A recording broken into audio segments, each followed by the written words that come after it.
Voilà, bonsoir à tous et à toutes.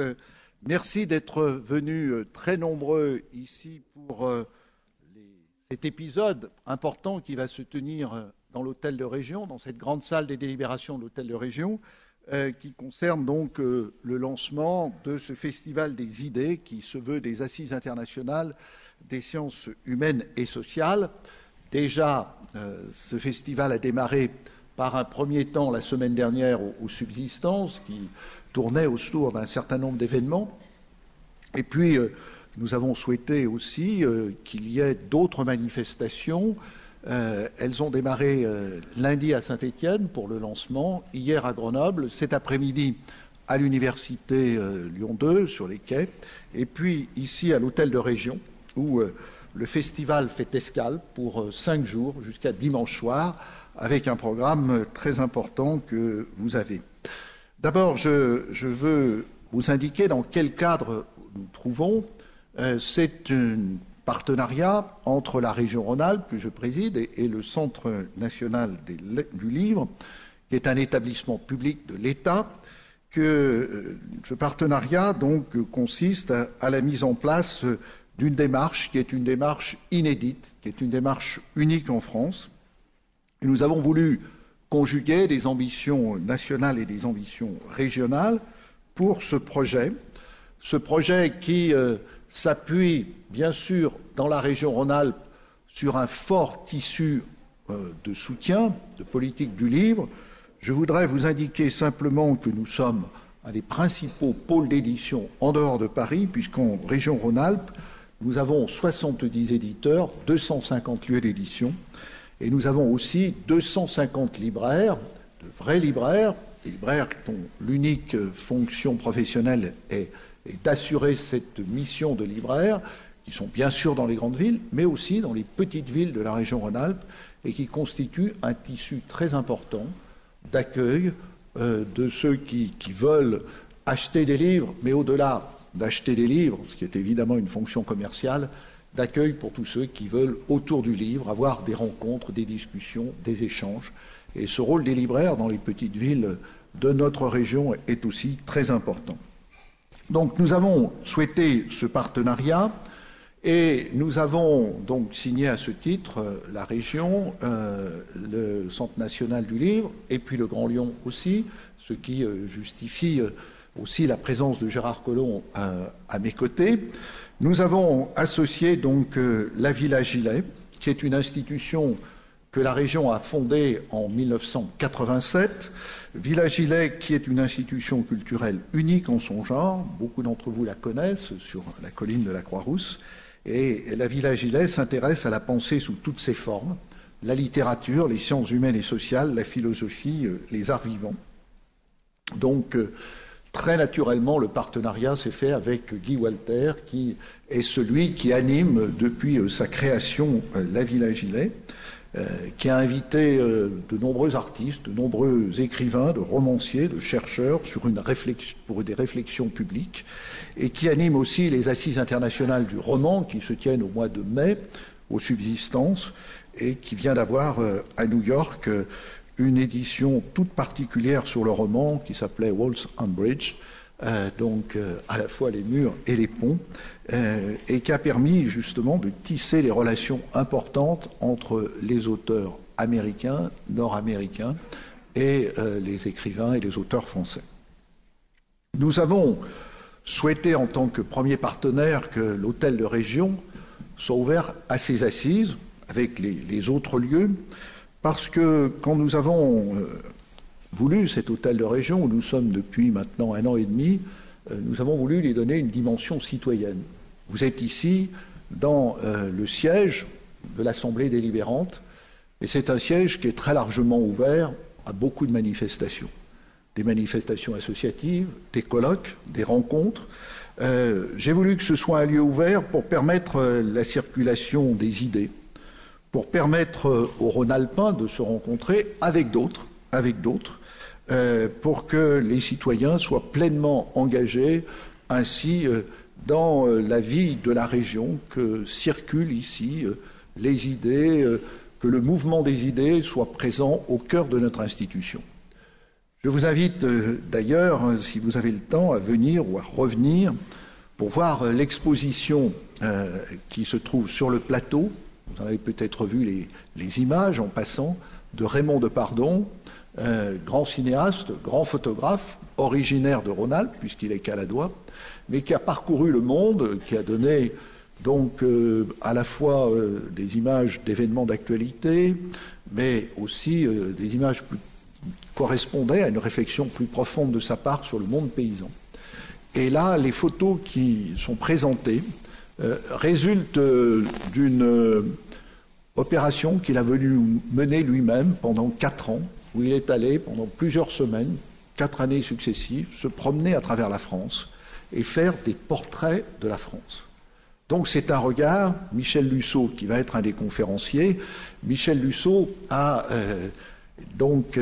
écrit sur les photos de Raymond Depardon, sur un petit livre de couleur bleue, un espèce de livre qui se déroule et qui montre ces photos d'un regard sur la France, qui est un regard très pertinent, d'un homme, d'un grand photographe qui a travaillé à la Chambre, donc qui s'est installé sur les lieux avec sa chambre photographique, et qui, à partir de là, a donné sa propre vision de la France. Une vision d'une France des cantons, une France des sous-préfectures, mais une vision aussi d'un travail photographique très lumineux qui est héritier des grands photographes américains et nord-américains notamment. Nous avons donc mené cette réflexion pour créer ce festival, Mode d'emploi, qui est un festival que nous avons voulu placer sous le parrainage d'un comité scientifique international, de façon à s'inscrire dans une meilleure intelligence du monde contemporain. Et la vocation de ce festival, on parlait de Grenoble, de Saint-Étienne, mais il y a aussi des rencontres qui se trouvent à Oyonnax, à Rive-de-Gier, dans d'autres communes, de façon à ce que ça ne soit pas simplement ici l'hôtel de région, la capitale régionale qui en bénéficie, mais que le débat soit porté sur tout le territoire. C'est un festival mode d'emploi qui marque, je crois, un retour souhaité, voulu, des sciences humaines et des sciences sociales, qui est nécessaire au moment où il y a beaucoup d'interrogations sur l'avenir de nos sociétés, avec les crises multiformes qui caractérisent l'ensemble de nos sociétés, mais aussi le fait que les sciences humaines et sociales ont eu le sentiment, au cours on peut dire, de ces 20 ou 30 dernières années, d'avoir été plutôt mises à l'écart des priorités politiques, d'une certaine façon vues marginales, vues un peu secondaires. Et aujourd'hui, elles retrouvent une pleine actualité.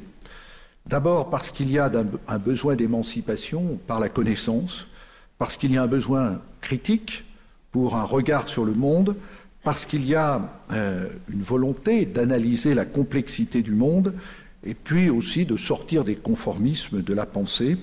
Donc les instruments critiques que représentent les sciences humaines et sociales sont à ce titre nécessaires et elles sont indispensables pour la vivacité de notre démocratie. On reproche trop souvent aux politiques de ne pas avoir des idées neuves, de ne faire que des répétitions ou de se livrer, voire l'actualité, à des luttes de pouvoir sans véritable fondement. Je crois que nous avons besoin d'être éclairés dans notre regard sur notre temps pour mieux comprendre et pour participer dans une perspective qui soit à la fois citoyenne, mais qui soit une perspective très transversale, une perspective pluridisciplinaire, des débats d'idées. Il y a une très forte attente aussi des citoyens.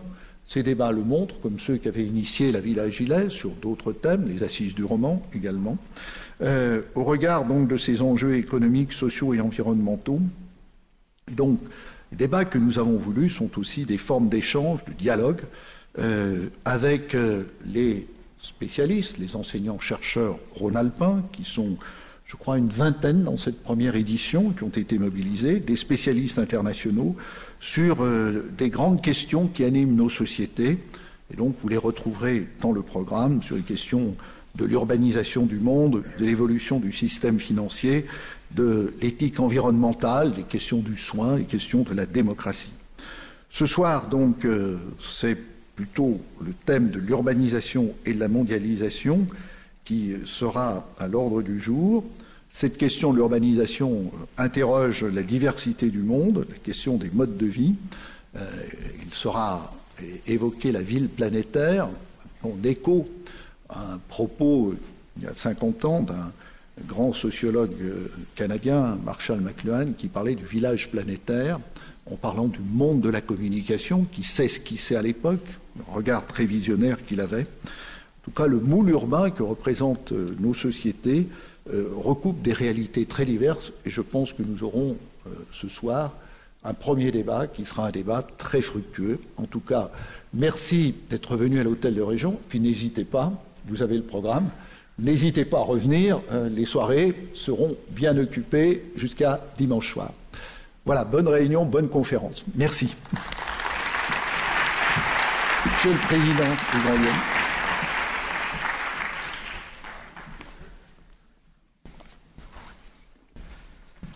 Mesdames et messieurs, quelques mots simplement parce que dans ce genre de colloque, la partie inaugurale, c'est pas forcément la partie la plus passionnante et donc il vaut mieux être bref. Et en plus, je reviens avec vous dans la seconde partie à 21h pour parler de la ville. Donc, si je puis dire, je le ferai 2 fois, une fois au grattage, une fois au tirage. Et donc, je pense que nous aurons l'occasion de discuter ensemble. Je dirais simplement, Jean-Jacques Kéran met toujours au cœur de ses discours cette année le 250e anniversaire de Jean-Jacques Rousseau. Évidemment, la région Rhône-Alpes a à cœur de faire en sorte que son parcours soit célébré. Et il disait comprendre est le plus précieux de tous les biens. Eh bien, je crois que c'est aujourd'hui ce que ressentent nos concitoyens. Et je crois que, comme le disait Jean-Jacques Kéran, aujourd'hui, le débat politique est extrêmement réducteur.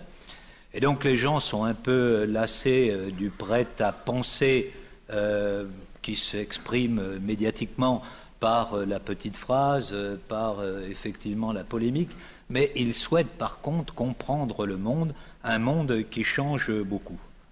Pour cela, il est clair que des débats comme ceux qu'organise Guy, que ce soit effectivement sur les assises du roman ou sur ce festival Mode d'emploi, sont tout à fait fondamentaux. Je crois que pour nous, c'est un élément clé des politiques que nous menons.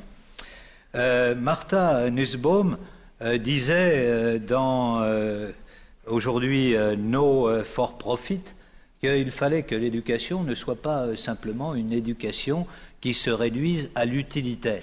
Et c'est vrai que l'on voit aujourd'hui un certain nombre des universités à travers le monde qui se concentrent sur ce qui permet de créer de la valeur avec un petit v et qui ne cherche pas la valeur avec un grand V. Et on voit les sciences humaines, la philosophie, les arts et les lettres disparaître du champ de l'université. Et je pense qu'il est bien aujourd'hui de lutter contre ce mouvement et de réinverser la tendance. Nous avons en effet à chercher un certain nombre de clés pour la transformation du monde. Et ce monde est un monde qui évolue de manière extraordinairement rapide, à la fois dans ses repères technologiques, économiques, mais en même temps au niveau de la façon dont vivent les femmes et les hommes à travers le monde. Ce soir, on parlera du phénomène de la ville, de l'urbanisation, avec 2 auteurs qui essaient justement de montrer la rapidité de cette évolution. On discutera en particulier d'un des phénomènes qui est extrêmement important, qui change nos sociétés, qui est celui des singletons, les gens qui vivent seuls dans la ville. Et je regardais sur Lyon, il y en a combien ? 45%. C'est vrai qu'on a une image quelquefois de la société qui est sur des schémas anciens, et donc on ne voit pas comment les sociétés bougent aujourd'hui. Et donc le fait de pouvoir repenser le débat, essayer d'avoir un certain nombre d'intellectuels, de sociologues, de philosophes qui portent un regard critique et distancié sur le monde, donne un peu de la profondeur à notre pensée. Alors, ce qu'il y a d'intéressant, c'est que dans les débats que mène Guy Walter, il y a d'abord toujours de la contradiction. Il n'est pas dans une pensée unique. Il n'y a pas un modèle dominant. Et donc, chaque fois, il y a du débat, il y a de la contradiction, des gens qui sont très différents les uns des autres. Et moi, il y a une phrase de Marcel Proust que j'aime beaucoup qui disait « Une idée forte communique un peu de sa force à son contradicteur ». Eh bien, il faut que le débat soit musclé, parce que les débats où effectivement tout le monde est d'accord a priori, ça ne présente aucun intérêt. Il faut effectivement que chacun puisse affirmer sa manière de penser, ce qui évidemment n'empêche pas l'écoute, ce que je viens de citer, mais en même temps permet de réagir et donner de la force à la pensée de chacun. Alors, cher Guy, tu fais comme tu le fais, c'est-à-dire d'habitude, la grande tradition des subsistances, à la fois le débat, la littérature, l'analyse, l'écriture, et puis en même temps le spectacle. Et donc chaque fois, c'est à mon avis ce qui fait une des clés du succès de ce que tu proposes aux Lyonnais, c'est d'essayer d'avoir ce double regard, parce qu'il y a le débat théorique, puis quelquefois le spectacle, la performance que l'on produit, permet d'éclairer d'une autre façon le débat qui est porté. C'est par exemple Cynthia Hopkins que tu as invitée, qui porte sur l'évolution climatique, son regard particulier, mais sous forme de performance. C'est aussi 15% pièces de théâtre sur les acteurs financiers et qui ne portent aucun jugement, qui donnent simplement par les dialogues à penser ce qu'est le monde et peut-être nous fait nous interroger. Alors bravo pour Mode d'emploi, un beau festival auquel évidemment la ville de Lyon, le Grand Lyon sont fiers de s'associer, et nous sommes très heureux d'être ici à la région dans ce beau quartier de la Confluence que j'aime particulièrement. Merci.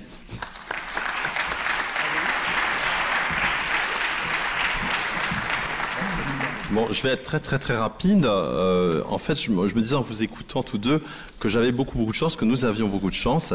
En fait, vous avez dit tout ce que je voulais vous dire, donc je vais pas être très long. Mais ce que je veux dire simplement, c'est qu'en vous écoutant, je me suis dit j'ai de la chance parce que ce genre d'aventure, ça ne se mène que dans un dialogue profond, continu, intelligent, et que quand on a avec les tutelles, ce qui est notre cas à la Villa Gilet, une qualité de relation de ce type-là, on peut avancer et inventer des événements aussi audacieux que celui qu'on va inventer ce soir avec vous. Parce que, dans le fond, dans ces temps de crise, décider de consacrer autant d'énergie à un événement dédié au sens social et à la philosophie, c'était un pari. C'est aussi compter sur l'intelligence du public, ce à quoi nous, à la Villa Gilet, on a toujours cru, c'est-à-dire de vouloir absolument laisser aux questions qu'on pose toute leur complexité, sans jamais vouloir simplifier, et en étant persuadé que le public sera là, jeunes et moins jeunes. Et alors, ce que je voudrais dire, c'est que si vous regardez le programme que vous avez probablement pris de ces 2 semaines, vous verrez qu'en fait, il y a des séances plénières ici, effectivement, à l'hôtel de région, qui est un bâtiment magnifique et on est très heureux d'y être et de l'habiter. Mais il y a aussi toutes sortes d'activités sur le territoire rhône-alpin et dans d'autres lieux, les bibliothèques, les lycées, les écoles. On travaille avec des étudiants, des post-doctorants. Il y a des séminaires qui sont organisés. Donc, il y a tout un volant moins visible, mais qui nourrit très largement la réflexion et le travail qui sont les nôtres. Voilà, donc je pense que le propre de la Villa Gilet, c'est de vouloir conjuguer en quelque sorte la rigueur scientifique et la vitalité des idées, et donner en fait au débat toute, je dirais, la force qu'il mérite, et de ne pas être dans une logique strictement médiatique, et d'être aussi prospectif. C'est-à-dire de faire venir ici des chercheurs, des écrivains de sciences humaines et sociales qu'on n'a pas l'habitude d'entendre, qui ne sont pas forcément traduits. Donc là aussi, c'est quelque chose d'important, c'est la diversité des langues. On ne va pas simplement parler l'anglais et le français, on va parler d'autres langues. Là, on a une inflexion effectivement assez américaine, assez anglo-saxonne, avec des invités aussi qui viennent d'autres pays. On va, dans les années à venir, se diriger vers peut-être assurément vers le continent africain, vers l'Asie du Sud-Est, vers tous ceux qui sont en train de construire un monde commun. Et ça, je pense que c'est très très important aussi pour apporter le débat à son plus haut niveau. Alors, une dernière chose que je voudrais dire, c'est qu'en fait, ce programme, c'est une œuvre collective. D'abord, on a associé Michel Lussot, qui est donc le géographe que vous connaissez, qui dirige le Presse et qui nous a aidés, avec qui on a dialogué constamment, mais on a dialogué avec toutes sortes de gens. Parce qu'en fait, la méthode de la Villa, c'est ça, c'est de rencontrer toutes sortes d'acteurs, des chercheurs dans les universités, dans les laboratoires, des auteurs qu'on peut rencontrer parce qu'ils sont publiés en France ou ailleurs. On rencontre des journalistes, on rencontre des acteurs de la vie publique. Et tout l'enjeu aussi de Mode d'emploi, c'est de réunir en fait la pensée critique et théorique à l'action.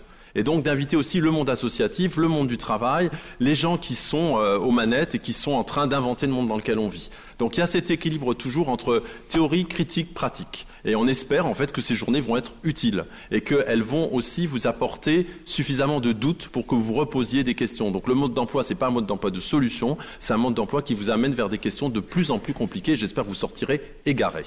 Voilà, donc je vous souhaite une bonne soirée.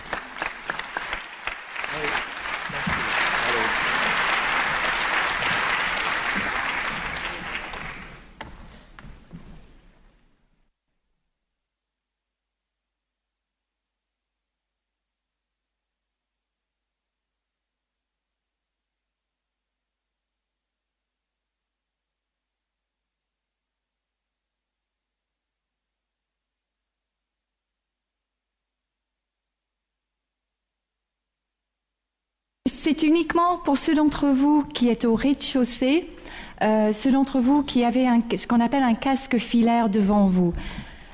Donc, simplement pour vous dire, si vous souhaitez bénéficier de la traduction lorsque M. Sennett va parler en anglais, il suffit sur les pupitres devant vous que vous appuyez sur Enter, ensuite que vous appuyez sur Audio. Vous voulez peut-être faire un essai, comme ça on est sûr que ça marche pour tout le monde.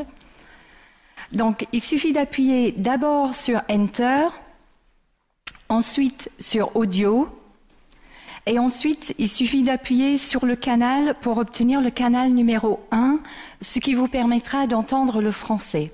Et en principe, ma collègue Christina doit être en train de vous parler en français. Voilà, donc je le redis pour ceux d'entre vous qui n'avaient pas entendu. Donc, vous appuyez d'abord sur Enter, ensuite sur Audio, et ensuite, vous appuyez sur Canal afin d'obtenir le canal numéro 1 pour le français. Voilà. Si jamais certains d'entre vous avaient un problème lorsque M. Sennett va parler, il y aura des personnes dans la salle qui viendront vous aider. Voilà. Bonne soirée.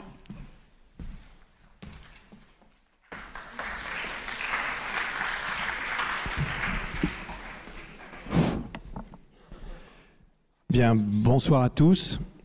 Merci de votre présence nombreuse. Nous allons donc commencer cette première partie de la soirée qui durera jusqu'à assez tard ensuite. Nous avons rencontré un petit problème que je vais vous expliquer tout de suite et je vais vous expliquer également la solution que nous avons trouvée pour régler ce problème.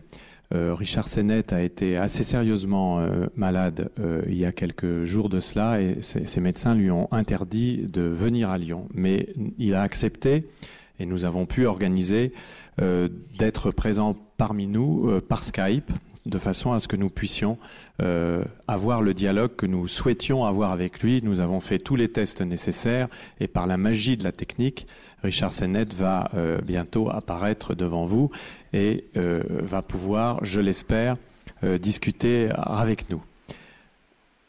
J'ai évoqué la magie de la technique, j'espère que ça ne sera pas la magie noire. Pour faire en sorte que je ne sois pas seul sur l'estrade comme une sorte de potiche décorative, j'ai souhaité inviter une troisième personne du coup à cette discussion, Jean-Pierre Charbonneau qui est ici à ma droite et qui est urbaniste et dont je présenterai tout à l'heure le travail et qui apportera le contrepoint de son regard d'urbaniste à la discussion que nous allons avoir avec Richard Sennett. Moi-même, je suis Michel Dussault, je suis donc géographe et je vais lancer cette discussion avec Richard qui, je crois, nous entend parfaitement et que vous voyez parfaitement. Hello, Richard. Hello, I can hear you. Can you see me? Perfectly well. Okay. Perfectly well. Very Okay. good. So, let's go. Alors, j'ai le très grand plaisir de pouvoir engager ce dialogue avec Richard Sennett, parce que Richard Sennett, comme je vais le rappeler, est un sociologue important, peut-être un des sociologues majeurs de langue anglaise de ces 40 dernières années. Sa modestie dut-elle en souffrir, et qui a abordé des thématiques particulièrement importantes et dont le travail peut être considéré comme un travail qui a nourri plusieurs générations aujourd'hui de spécialistes d'études urbaines, mais aussi, nous allons le voir, de spécialistes de sciences politiques, de sociologie politique, qui ont réfléchi sur l'évolution des sociétés mondiales et l'évolution de la place des individus dans les sociétés mondiales. Jean-Pierre Charbonneau, qui est ici, est urbaniste donc depuis maintenant quelques décennies aussi, et j'ai songé à l'inviter parce que dans le travail qu'il a mené et qu'il mène encore à Lyon, à Saint-Étienne, très longtemps, à Paris, à Copenhague, à Naples, en Amérique latine, à Mulhouse, à Bordeaux, il a développé un urbanisme extrêmement original, un urbanisme à la fois en apparence discret, de faible intensité apparente, mais de très haute qualité, et en particulier en essayant toujours d'injecter dans son conseil en urbanisme une réflexion de fond sur l'évolution des sociétés urbaines, la place des individus dans les sociétés urbaines contemporaines et la manière dont on peut considérer dans une pratique de planification urbaine le rôle que doit jouer la culture. Donc nous essaierons de dialoguer à trois, si vous le voulez bien. Alors avant de poser la première question à Richard, qui peut nous suivre parce qu'il entend la traduction en français, en anglais de mon propos, je veux juste rappeler quelques éléments de son travail. Richard Sennett, qui est professeur encore aujourd'hui à la London School of Economics et à l'Université de New York, Richard Sennett a en fait mené de front depuis 40 ans deux types d'analyses, mais qui, vous allez le voir, se rejoignent. D'abord, ce que l'on pourrait appeler une analyse de l'évolution globale des formes urbaines dans le cadre de l'urbanisation généralisée du monde. Mais une analyse qui est également celle, pour lui, tout à fait importante, des impacts précis de cette urbanisation du monde sur les cultures matérielles, les pratiques sociales, et même, nous allons sans doute en parler, sur les corps et les pratiques corporelles des individus. Richard Sennett a également aussi, dès le départ, essayé de comprendre les implications politiques au sens très fort du terme de ces évolutions, et il a synthétisé ce travail dans des livres absolument majeurs, dont certains sont traduits en français, mais il a une bibliographie très abondante qui n'est pas entièrement traduite aujourd'hui en français. Il a commencé à être très connu en France par un livre qui a été traduit sous le titre « Les tyrannies de l'intimité », qui a d'ailleurs été traduit seulement partiellement, ce n'est pas l'intégralité du livre qui a été traduit, mais qui a un titre anglais que nous reprendrons tout à l'heure qui est plus éloquent encore, puisque c'est « The Fall of Public Men », la chute de l'homme public, si l'on peut dire, ou le déclin de l'homme public. Il a également livré un livre qui, pour moi, est peut-être un de ses plus grands livres, qui s'appelle The Conscience of the Eye, traduit en français « La vie, la vue d'œil », la conscience de l'œil. Également la ville, la chair et la pierre, le corps et la ville dans la civilisation occidentale. C'est un livre tout à fait intéressant. La plupart de ces livres sont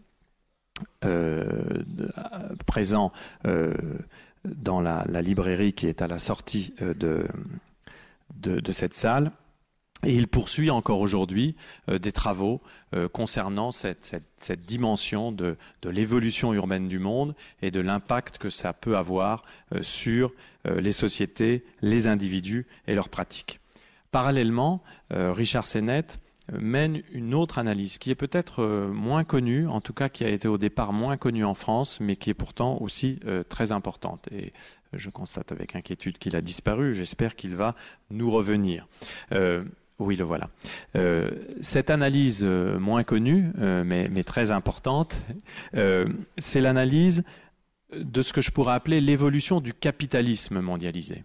Mais entendons-nous bien, Richard Sennett n'analyse pas le capitalisme en économiste, il n'analyse pas le capitalisme comme simplement un système économique, je dirais qu'il analyse plutôt le capitalisme comme une forme de vie ou un genre de vie. C'est-à-dire quelque chose qui vient modifier en profondeur l'ensemble des manières de penser, de faire et d'agir des individus en société. Et il a essayé de montrer comment cette évolution du capitalisme induisait des mutations, donc des manières de faire des individus. Il a notamment beaucoup travaillé sur le rôle de la flexibilité dans la redéfinition de la façon dont les individus conçoivent leurs relations au travail, mais aussi à la vie quotidienne. Et il a également essayé de comprendre comment cette évolution du capitalisme modifie l'organisation globale des sociétés et en particulier l'organisation des institutions. Il a essayé de montrer comment finalement le capitalisme produit un mouvement qui est un mouvement qui paraît assez bien connu mais qui n'est pas si bien analysé que cela, à la fois un mouvement d'accumulation de richesses et de progrès des droits positifs acquis en apparence par les individus, mais en même temps dissociation, et il emploie même le mot dissolution, des organisations traditionnelles, des organisations qui permettent aux individus de se situer dans un groupe, et même dissolution des institutions traditionnelles, et c'est là où d'ailleurs sa réflexion sur la ville croise sa réflexion sur le capitalisme, parce que pour lui, les villes sont aussi des formes d'institutions des sociétés contemporaines. Il a publié de nombreux livres sur ces questions, en particulier le travail sans qualité, les conséquences humaines de la flexibilité. Aussi un livre tout à fait remarquable qui s'appelle « Ce que c'est la main », c'est-à-dire un livre sur le rôle de la main dans la constitution même du sujet occidental et dans la manière dont les individus peuvent définir une relation au travail. Et puis, plus récemment, un certain nombre d'autres livres dont je parlerai ensuite. Les deux lignes de force de son travail, et j'en terminerai là, se rejoignent autour d'une question centrale. Et c'est autour de cette question que nous allons poursuivre la discussion. Quelles valeurs et quelles pratiques peuvent à la fois définir et assembler les individus, les citoyens, quand les institutions dans et avec lesquelles les individus vivent et déploient leurs pratiques, leur culture, leurs imaginaires, quand ces institutions donc se fragmentent et quand se dissolvent les cadres matériels, cognitifs, idéologiques anciens. Et la réflexion récente de Richard Sennett est en fait une réflexion sur le vivre ensemble. Son dernier livre, qui va bientôt être traduit en français et publié en français dans quelques mois, je crois au début de l'année 2013, qui s'appelle Together, donc Ensemble, les rites, les plaisirs et les politiques de la coopération, est un livre qui pose la question de ce que pourrait être une redéfinition des systèmes coopératifs dans les sociétés contemporaines. Et il écrit que, je le cite, je traduis, vivre avec des personnes différentes, qui diffèrent de nous, que ce soit racialement, ethniquement, éthiquement, religieusement, économiquement, est le défi le plus important que les sociétés doivent affronter. Nous avons tendance, par habitude sociale, à éviter, à fuir l'engagement, la relation avec les personnes qui ne nous ressemblent pas, et les politiques modernes encouragent plutôt les politiques de tribu davantage que les politiques de citoyenneté urbaine.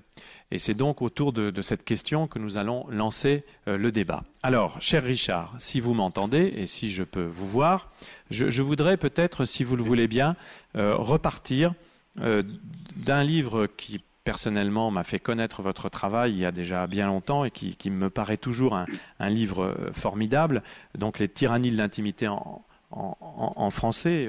Je vous ai dit tout à l'heure que le titre anglais n'était pas exactement celui-ci, The Fall of Public Man, la chute de l'homme public. Et je voudrais peut-être repartir de cela avec vous.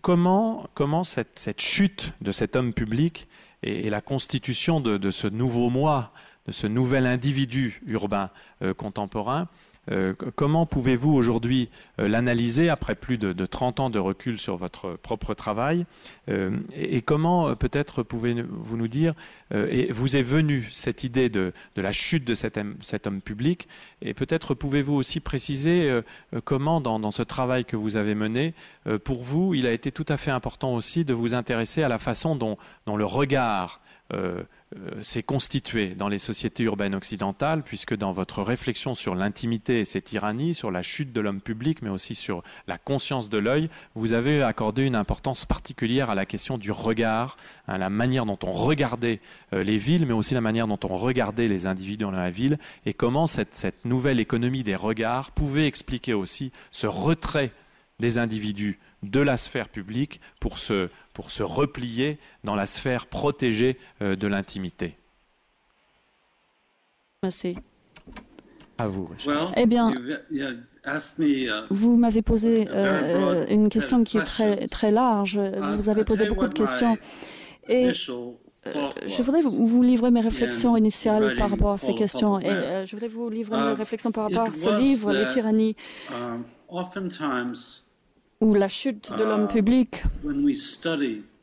C'est vrai que lorsque l'on étudie la culture, nous avons tendance à étudier cette culture ou étudier les formulations de la culture en tant que proposition plutôt qu'en tant que comportement ou façon de se comporter. Et moi, je m'intéressais à la façon dont les individus dans les villes créent la culture grâce à leur comportement physique, donc la façon dont ils s'habillent, la façon dont ils se muent ou la façon dont ils se bougent ou se déplacent dans une ville, la façon dont ils se regardent les uns les autres.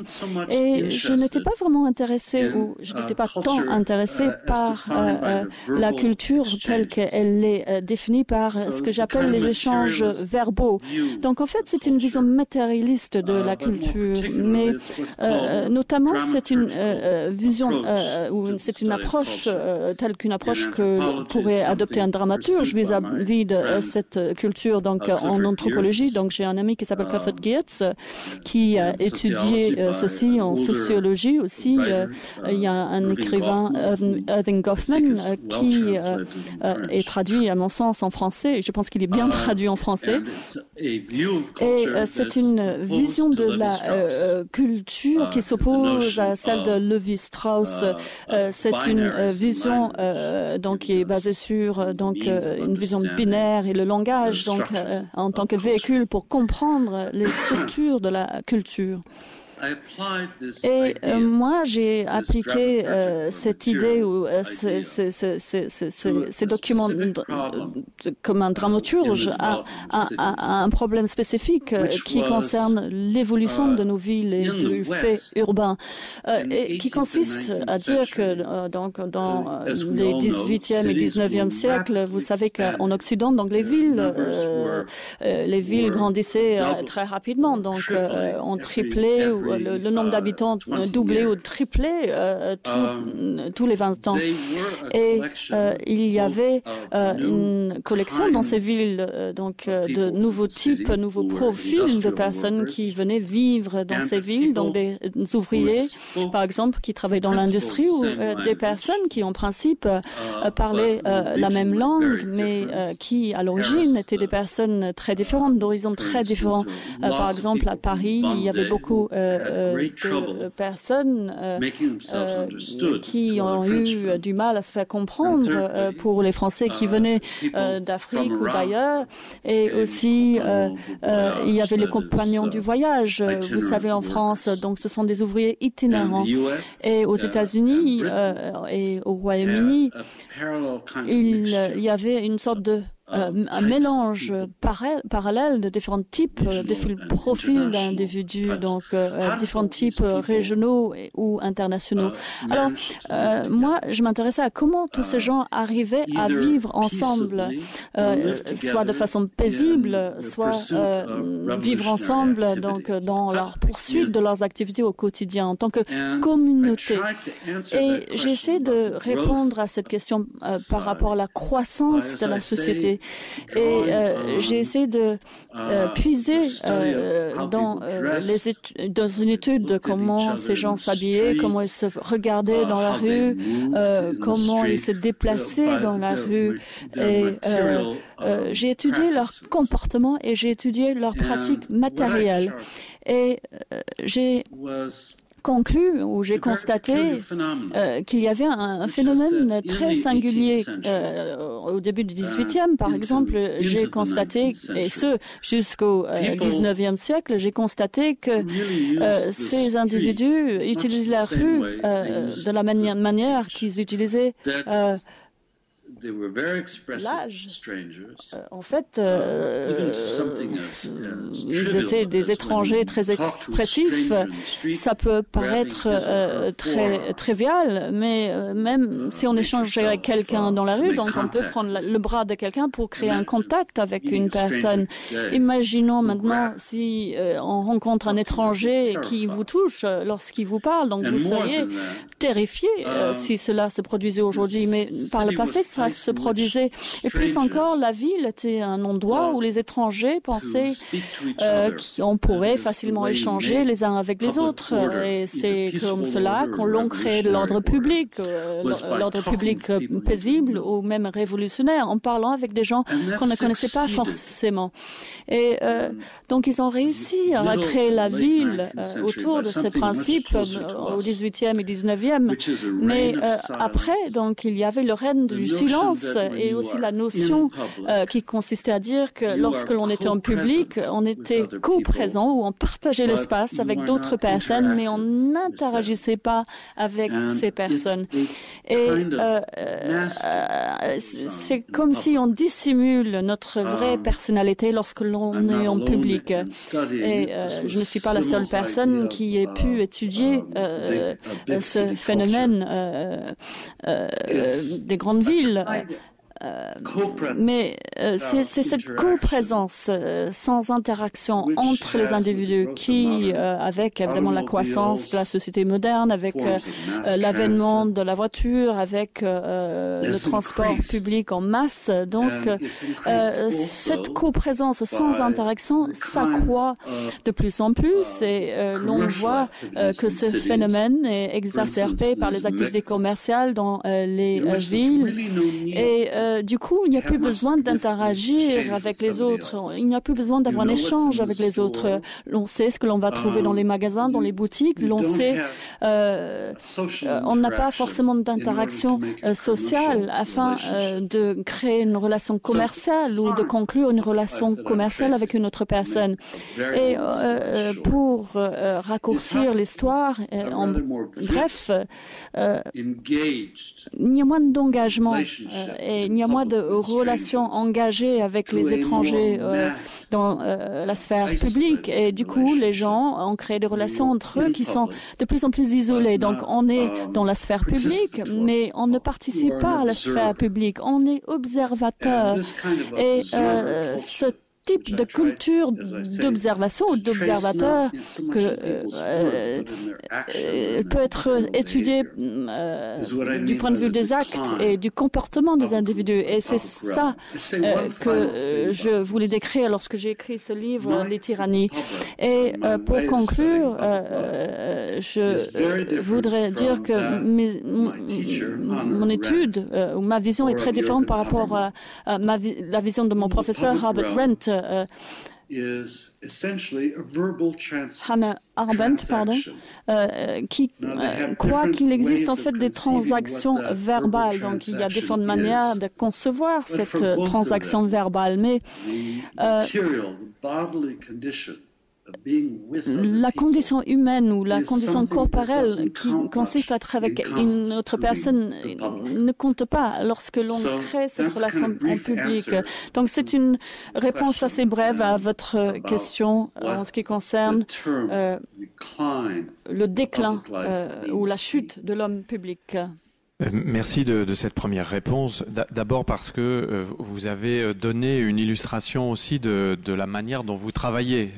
Chacun aura pu noter deux choses très importantes. Richard Sennett appuie pratiquement toutes ses analyses sur une réflexion historique de très grande qualité, sur l'évolution des phénomènes qu'il analyse dans la longue durée. Vous avez pu aussi remarquer l'insistance donnée par Richard Sennett à cette question de l'attention à la vie concrète, ordinaire. De ce point de vue-là, Richard, vous avez rappelé l'importance de deux sociologues américains majeurs. Et comme il y a beaucoup de jeunes dans l'assistance, je me permets d'insister là-dessus.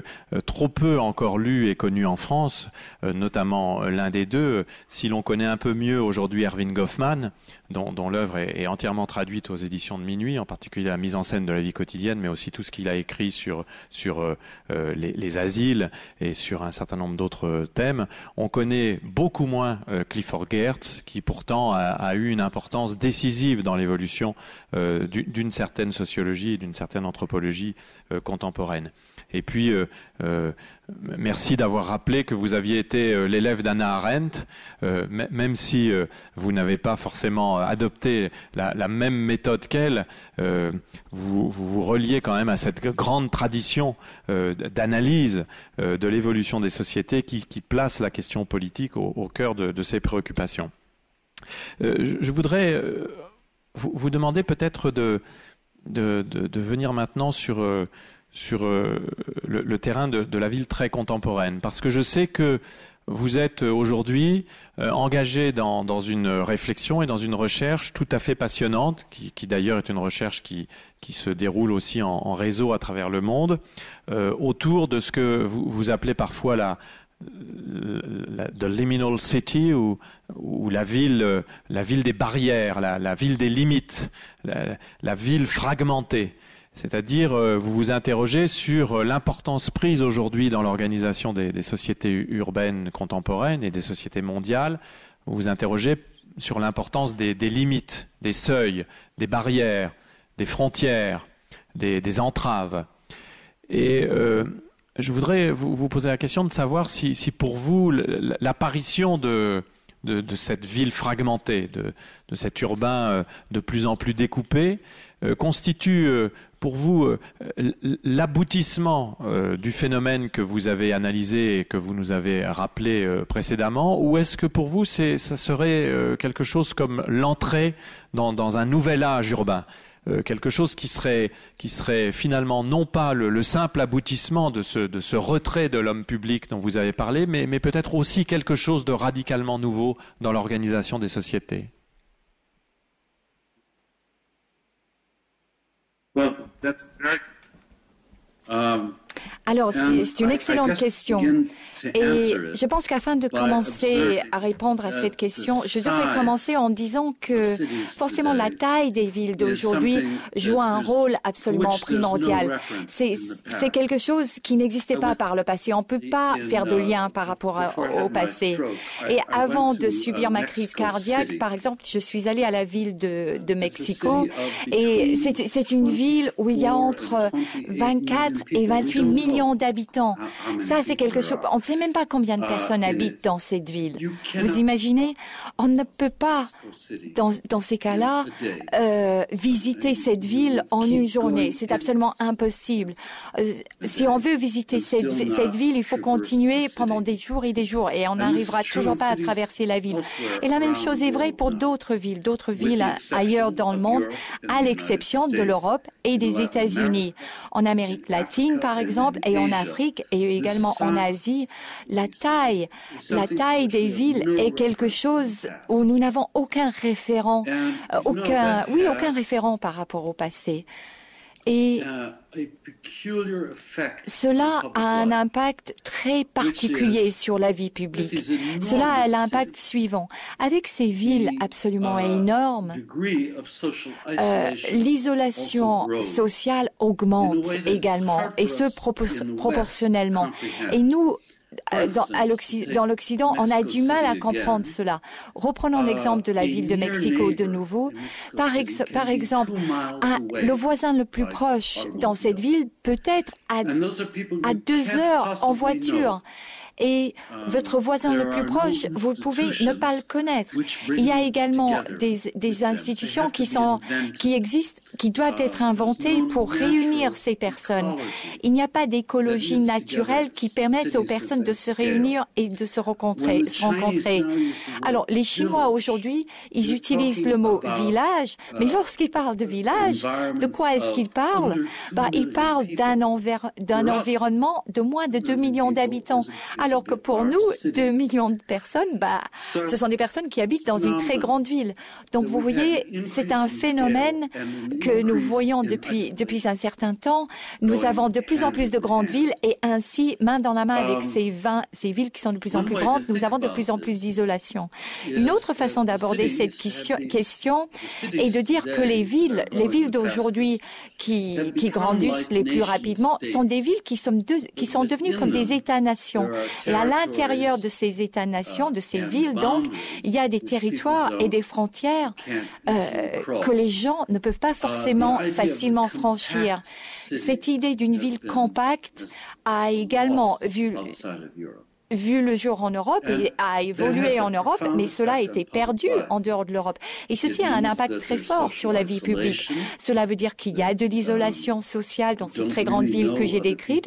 Cela veut dire qu'on ne connaît pas véritablement les autres personnes que l'on côtoie dans la ville. Et sur le plan de l'urbanisation, cela veut dire qu'il n'y a aucun lieu central dans la ville où les différents éléments de la ville peuvent être démontrés ou mis en exergue. Et j'ai un très bon exemple de cela. C'est la chose suivante. C'est la place Tahrir au Caire pendant le printemps arabe, il y a 2 ans. Comme vous le savez, il y a 25 millions d'habitants environ dans la ville du Caire, et la majorité des personnes qui se sont rendues à la place Tahrir ne se connaissaient absolument pas, étaient des étrangers les uns pour les autres. Et beaucoup de ces personnes avaient roulé pendant 4 ou 5 heures afin d'atteindre la place Tahrir. Le fait que ces personnes soient tout d'un coup dans les sphères publiques, dans une ville où il n'y a aucun forum naturel qui vise à réunir les personnes qui viennent des différentes parties de la ville, c'était autant une provocation, et aujourd'hui nous le savons, qu'une source de joie pour ces personnes qui se sont réunies afin de protester contre Moubarak. Et donc c'était également une sorte d'invention urbaine de la sphère publique dans une ville qui auparavant avait perdu cette sphère publique. De la même manière que la place Tiananmen en 1999 a été un endroit où les gens ont inventé la zone ou le domaine public. Cette place absolument énorme n'était absolument pas utilisée auparavant comme lieu de rencontre. Donc ce que j'ai envie de vous dire ici et maintenant, c'est la chose suivante. C'est que nous avons un autre problème qui est devant nous sur ce que c'est que d'être public ou d'être en public au jour d'aujourd'hui. Et c'est un problème que la taille nous a créé. Et cela veut dire qu'il est quasiment impossible aujourd'hui que d'avoir des lieux centraux, des lieux naturels, afin que les personnes au sein de la ville puissent se réunir avec les autres personnes qui vivent ailleurs dans la ville. Mais de la même manière, et là nous avons perdu le son, je suis navrée.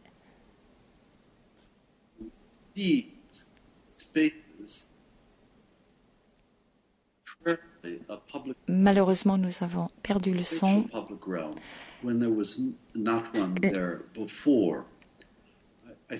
Je pense que les historiens par la suite vont regarder et vont observer le printemps arabe et vont dire que c'était aussi une création urbaine. Ce n'était pas uniquement une révolution politique, mais c'était également une véritable création urbaine d'une nouvelle zone, ce qui signifie pour tout le monde que l'espace public doit être approprié, surtout dans ces très grandes villes. Nous avons l'habitude d'analyser les villes de façon politique, de les voir comme des lieux politiques, mais il faut également les voir comme des zones urbaines où on crée des centres pour les citoyens, des zones dédiées au public, des endroits qui sont reconnus. Mais ce ne sont pas des endroits que les gens utilisent au quotidien. Ce sont des endroits que les gens utilisent occasionnellement. Et c'est un très, très, très gros problème, je pense, auquel nous faisons face aujourd'hui dans ces très grandes villes. Et c'est quelque chose qui n'a pas existé jusqu'alors dans nos pays européens et en Amérique du Nord. Je suis en train de réfléchir quant à la meilleure réponse à donner à vos questions. Voilà, et nous avons encore perdu le son. Un peu de problème à vous entendre. Nous avons un petit problème de micro, là. Nous avons du mal à entendre la fin de votre phrase. Allô? Alors, dans ce cas-là, je vais rapprocher un petit peu l'ordinateur. Avec un peu de chance, ça va améliorer le son. Je pense. Alors, merci de cette réponse. On a juste eu la fin de votre réponse un peu brouillée, mais je pense que ce n'est pas votre ordinateur. Je pense que c'est plutôt un problème de télécommunication. Mais je voudrais demander à Jean-Pierre Charbonneau peut-être de réagir à ce qu'il vient d'entendre à partir de sa pratique d'urbaniste. Richard Sennett a évoqué des choses très importantes et on reviendra sur ce dernier point qu'il a longuement développé sur le fait que la taille des organisations urbaines.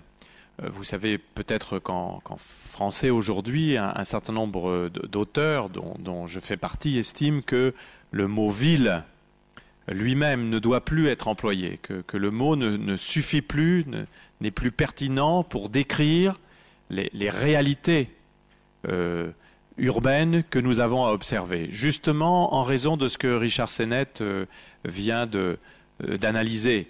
Les effets de taille, les effets d'organisation interne, la complexification des structures sociales, le développement des nouveaux systèmes de mobilité et de télécommunication. La ville est un mot, un concept qui renvoyait à une époque historique qui n'a peut-être plus cours et peut-être que ce mot ville est même ce que je pourrais appeler un écran entre nous et les réalités urbaines que nous avons à observer et à penser. C'est pour ça que je recommande pour ma part de ne plus employer le mot ville, parce que je trouve qu'aujourd'hui il nous empêche de réfléchir correctement à ce que nous avons à observer, parce que souvent, en plus, quand on parle de ville, on se met à parler de campagne, on oppose la ville et la campagne, alors que je crois que ces choses n'ont plus véritablement le sens que ça avait pu avoir il y a encore 30 ou 40 ans. Et donc, je propose que l'on essaie de substantiver l'adjectif urbain, c'est-à-dire qu'on considère qu'il existe quelque chose qu'on pourrait appeler l'urbain, qui caractérise la société du moment. Alors évidemment, cette discussion pourrait être un peu étrange avec un anglophone parce que il y aurait là des questions de traduction qui ne sont pas complètement simples, puisque le mot city en anglais est utilisé d'une manière un peu différente de ce que nous utilisons quand nous disons ville. Toujours est-il qu'on peut avoir l'impression que les réalités urbaines ont profondément évolué et Richard Sennett vient d'en donner quelques éléments. Alors, Jean-Pierre Charbonneau, dans votre pratique d'urbaniste, je le sais, attaché à essayer de trouver des cadres pour donner du sens à la fois au projet urbain et à la manière dont les habitants peuvent s'approprier le projet urbain et s'emparer aussi de cette question fondamentale qui est la question de savoir comment on peut aujourd'hui vivre correctement dans l'urbain contemporain. Quelle réflexion pouvez-vous nous livrer ? Pour l'instant, j'utilise encore le mot ville, mais je vous promets que si vous en trouvez un autre, je le prendrai volontiers. En tant que, peut-être la base, c'est qu'en tant qu'urbaniste, je suis optimiste.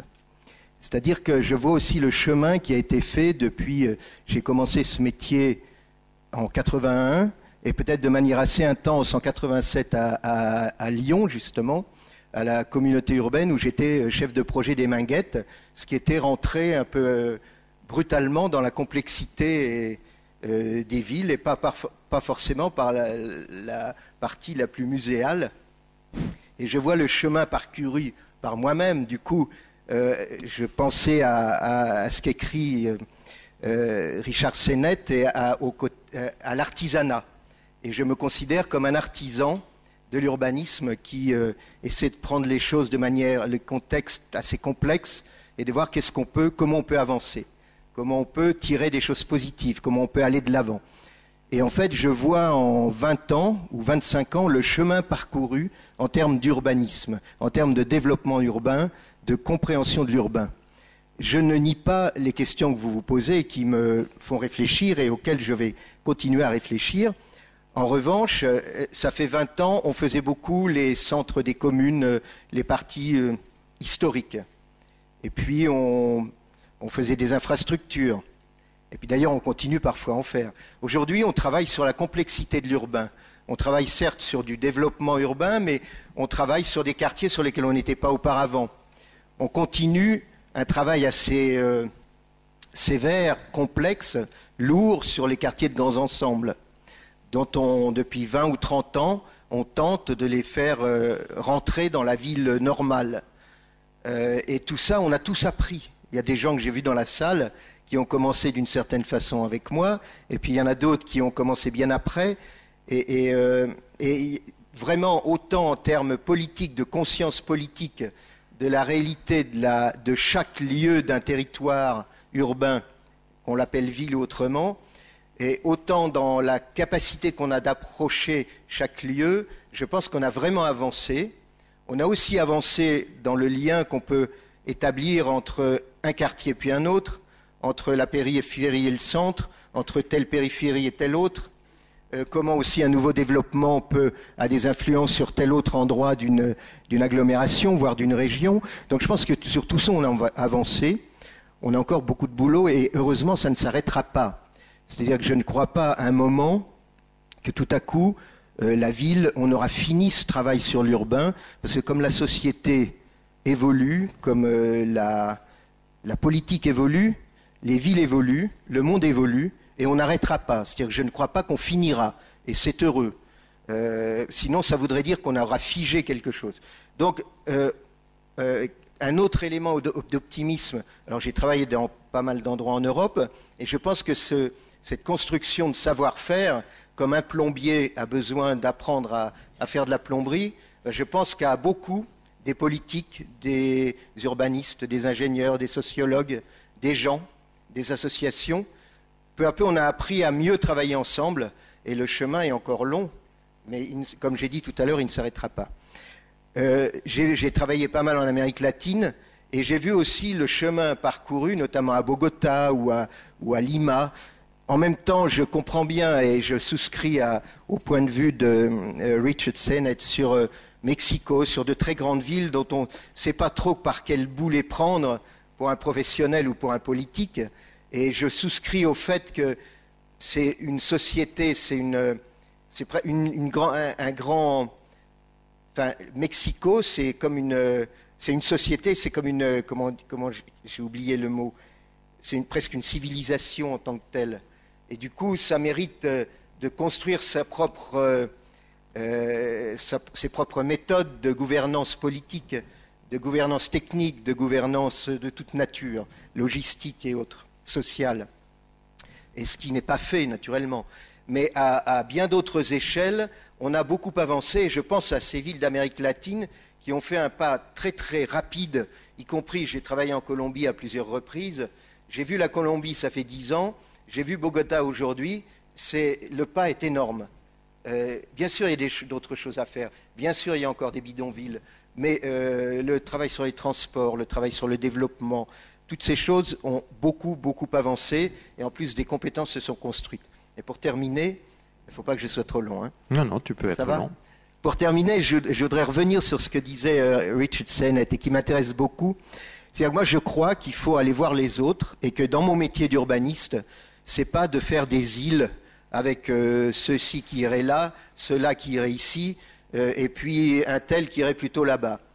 C'est vraiment de rendre possible, non pas la fraternité, parce que la fraternité c'est autre chose, ça viendra ou ça ne viendra pas, mais au moins le contact, le fait de se toucher, de s'écouter, de se voir, de voir que l'autre existe et qu'il a un mode de vie qui n'est pas forcément le mien, mais qu'en même temps, ces lieux de rencontre et de côtoiement, voire de friction, on n'est pas dans l'Éden, on n'est pas au paradis, la friction peut être très positive.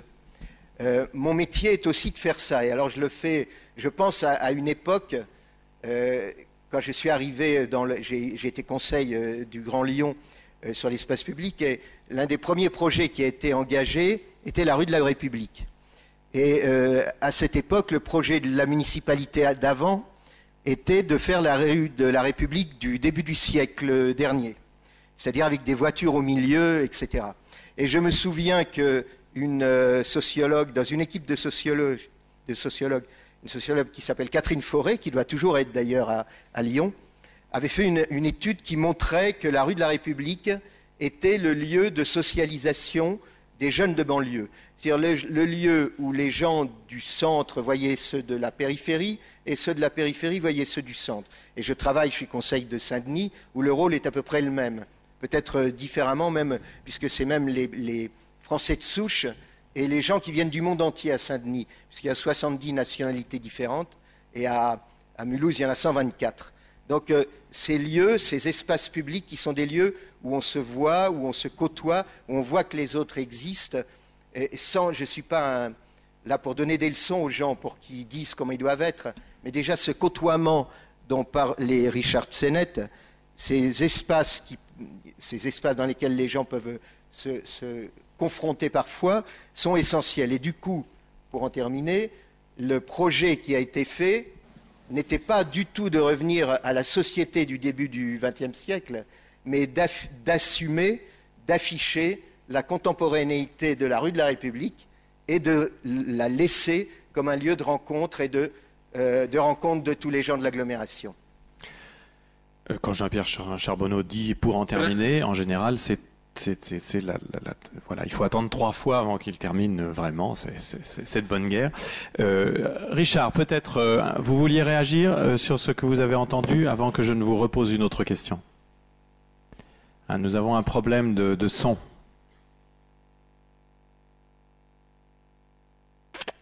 Nous avons un problème de son. Vous nous entendez, Richard, toujours ?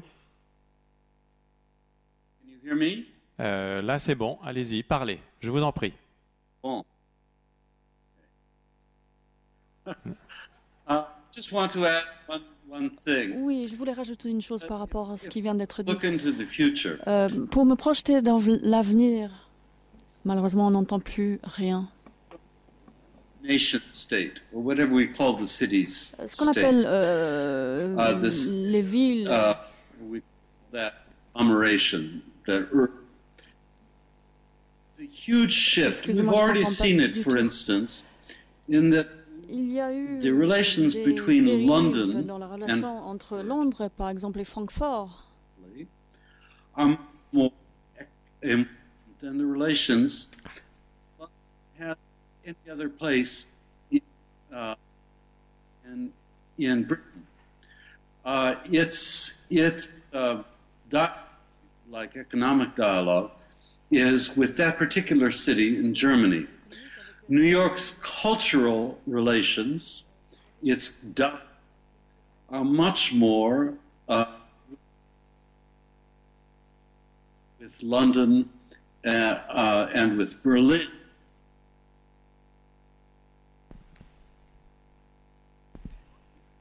Making a slight exaggeration. But the point I want to stress is that that's also something that is happening in the developing world. Shanghai has a much stronger relationship economically to Tokyo than it does to the so-called Chinese hinterland. Hong Kong has a stronger relation to Singapore than it does to China. So the reason why city matters ultimately is a political phenomenon. You can't run a state, a nation state, or certainly a city state,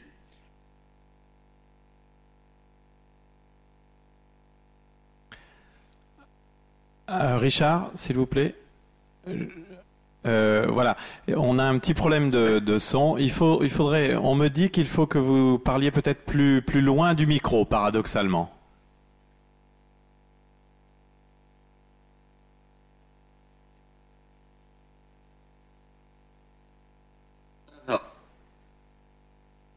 Nous sommes désolés, c'est du direct.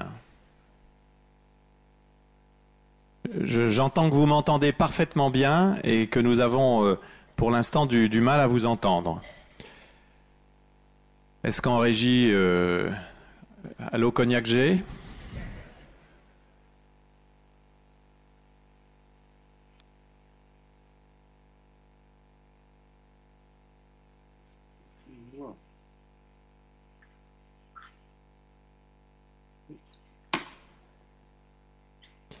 Alors, il y a un technicien auprès de Richard Sennett qui essaye de traiter cette question.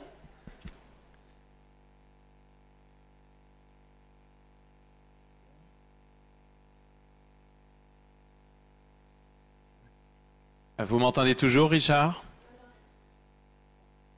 Nous, on vous entend très très mal. En fait, c'est très saccadé.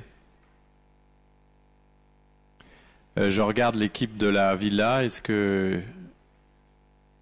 Voilà. Alors, pendant que nous essayons de régler cette question, on essaye de régler ça, Richard. On revient vers vous dans quelques minutes, une fois qu'on aura... D'accord.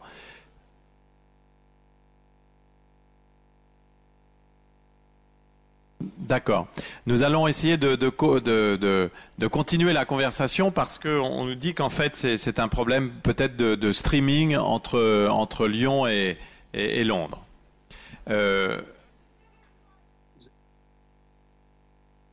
Alors on va voir si on peut vous prendre au téléphone éventuellement, mais pardon?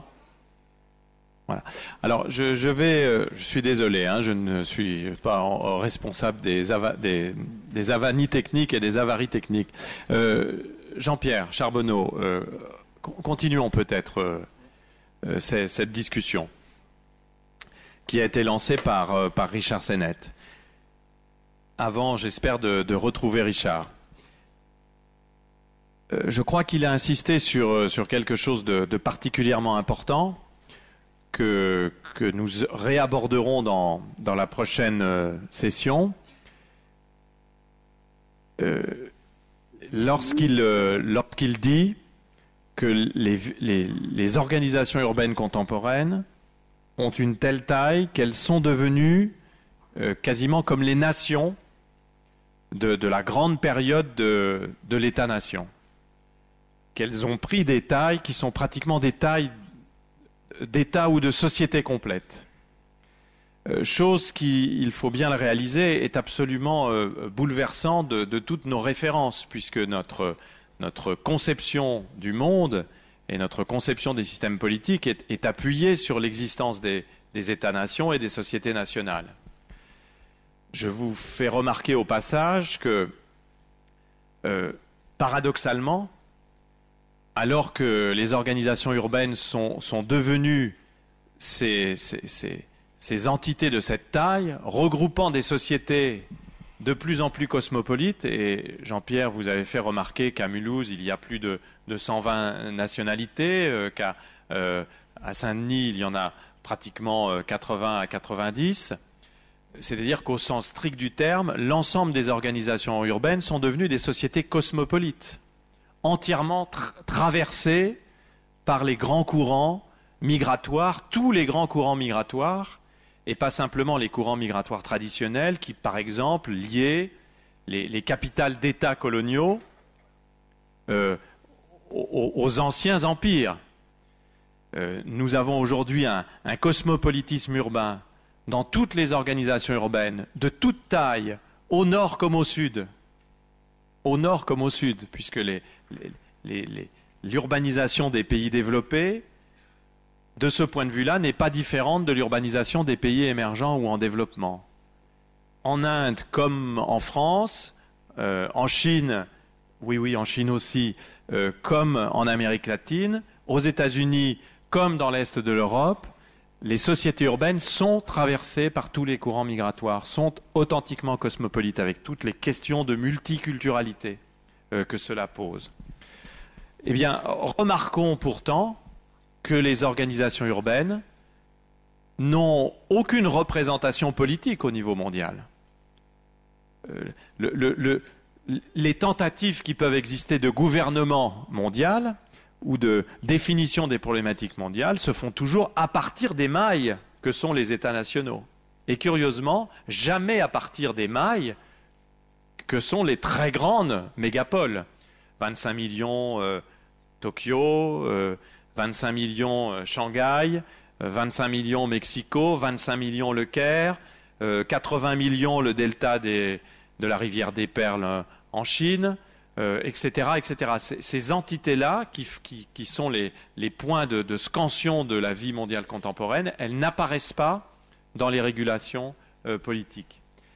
Et vous disiez tout à l'heure, Jean-Pierre Charbonneau, justement, que peut-être, finalement, et cette question m'intéresse et j'aurais voulu la poser à Richard Sennett, il faut admettre qu'on ne sait peut-être pas tout à fait arraisonner, si je puis dire, ces réalités urbaines-là, c'est-à-dire déjà les comprendre parfaitement. Nous sommes là pour ça ce soir et vous verrez que beaucoup de spécialistes des choses urbaines vous diront qu'il est très difficile aujourd'hui de comprendre parfaitement cette urbanisation qui se développe au rythme où elle se développe. Il y a énormément de choses que nous ne comprenons pas. C'est Skype, merci, bonjour Skype. Je fais un exercice difficile, hein. Je fais un peu la speakerine au moment de la mire. Bientôt, je vais faire passer une page de publicité. Non seulement on a du mal à les comprendre, mais on pourrait peut-être dire, cher Jean-Pierre, qu'on a aussi du mal à définir les modes de pratique architecturale et urbanistique qui correspondent à ces réalités urbaines. Vous allez voir quand même que je crois que la question est sérieuse. De même qu'on a du mal, sans doute, à définir les systèmes politiques qui permettraient de régler le gouvernement de ces sociétés et de ces espaces de cette taille, des espaces qui sont à la fois extrêmement puissants localement et en même temps connectés à toutes les logiques mondiales. Est-ce que ça, cette question de ce relatif embarras à saisir les organisations urbaines contemporaines et à définir les moyens d'agir sur elles et à proposer des formes d'action qui permettent que le vivre ensemble se réalise, est-ce que c'est quelque chose qui est un constat que vous partageriez ? En fait, je le partage, mais comme je disais tout à l'heure, je pense qu'on est sur un chemin. C'est-à-dire, autant sur des agglomérations comme Mexico, on est à des échelles qui sont, à mon avis, non gérées et non gérables pour l'instant. Après, je dirais un petit peu comment par bribes elles le sont.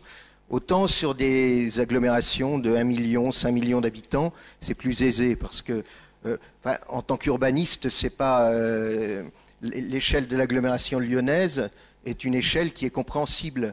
Et beaucoup d'agglomérations en Europe sont de cette échelle-là. 5 millions d'habitants, c'est en gros l'échelle de Copenhague avec sa région. Ce sont des échelles qui sont à la fois sur le plan politique et sur le plan des techniques urbaines et des relations, des institutions politiques qui, d'une certaine façon, entre la gestion globale et puis le rapport aux citoyens, les choses ont beaucoup avancé et sont souvent de bonnes réponses à l'évolution de ces territoires. En revanche, à des échelles de 25 millions, en effet, on n'est pas là-dedans. En plus, on n'y est pas aussi parce que on peut y être sur les transports, c'est-à-dire que vous avez des sociétés des transports, peu à peu, qui se mettent en place. Et puis vous avez des promoteurs qui possèdent des terrains et qui construisent dans ces terrains-là. Et puis par ailleurs, on a un centre historique qui est géré d'une autre manière.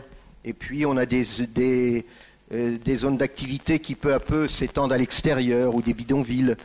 Donc au fond, il y a beaucoup d'acteurs qui ne travaillent pas forcément ensemble, qui ne se connaissent pas forcément. Et ça construit des choses de bric et de broc. Alors, cela étant, comme je suis toujours optimiste, je pense qu'il n'est peut-être pas nécessaire d'attendre d'avoir des solutions globales pour intervenir de manière locale, de manière assez puissante. Il y a des interventions qui peuvent tout à fait être faites, je le disais tout à l'heure, sur les transports, des interventions sur l'habitat, sur les espaces publics, sur l'éducation. Et tout ça sont des choses qui sont très concrètes, qui peuvent se construire, qui peuvent s'établir, même si on n'a pas encore toutes les clés de la gouvernance globale. Alors, une dernière remarque, c'est que, en fait, à cette échelle-là, on peut aussi se demander si l'action qu'on peut porter va aussi vite que l'évolution du territoire lui-même. Je me l'étais demandé depuis longtemps, d'ailleurs, dans mon métier d'urbaniste.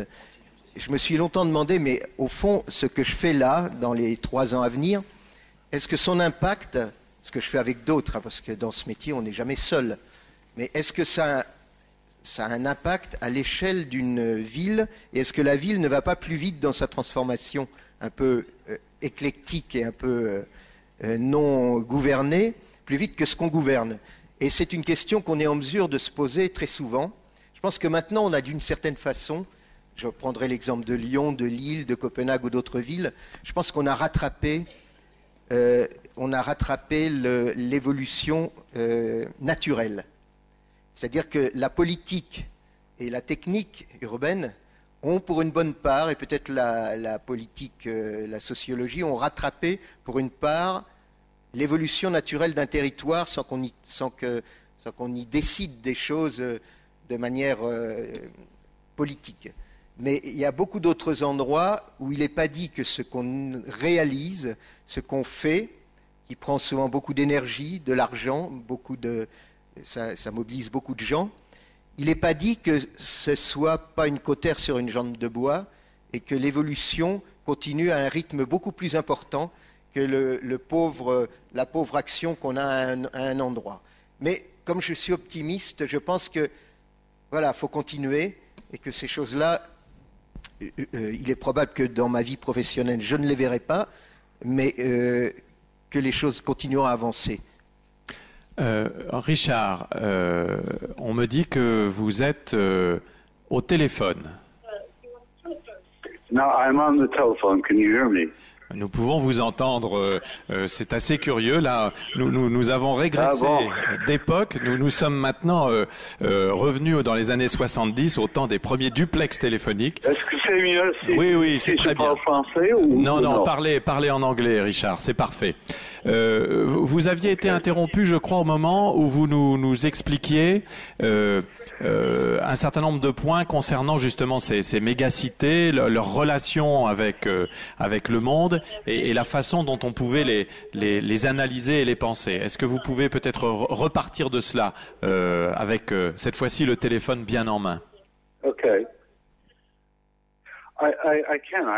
Je pense que c'est assez complexe comme question, mais on a parlé du domaine public tout à l'heure et au même titre, je pense qu'il y a beaucoup de choses à apprendre de ce domaine public en dehors de l'Europe. Donc il y a des différentes formes d'organisation, des organisations informelles, donc des formes non politiques, d'associations ou de communisation, qu'on appelle par exemple la société civile. Et à l'instar de ce qu'on disait tout à l'heure pour le domaine public, on peut apprendre beaucoup de ce qui se passe à ce niveau-là de la société civile. Et ce n'est pas forcément un point de vue personnel qui m'est personnel, mais c'est un point de vue, une perspective qui a été lancée par la tradition d'urbanisme dans les États-Unis, aux États-Unis et également en France. Et donc, ce cynicisme qui conçoit la société civile comme une meilleure forme de gouvernance que la politique ou la gouvernance ou le gouvernement, par exemple le gouvernement qui vient du haut vers le bas et qui est imposé au peuple. Pourquoi?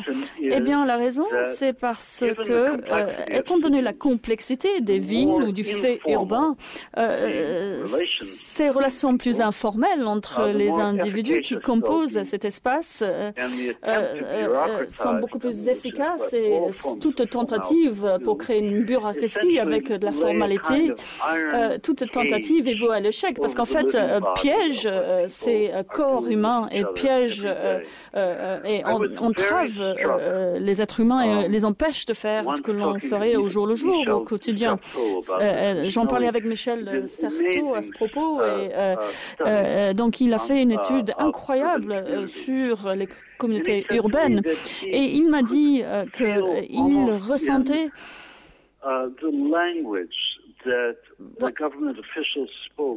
même dans la langue de bois, il y a cette complexité qui traduit le quotidien. Et le problème, c'est que cette langue de bois complexifie ou rend les choses beaucoup plus complexes et beaucoup plus superficielles. Cette langue de bois des politiques et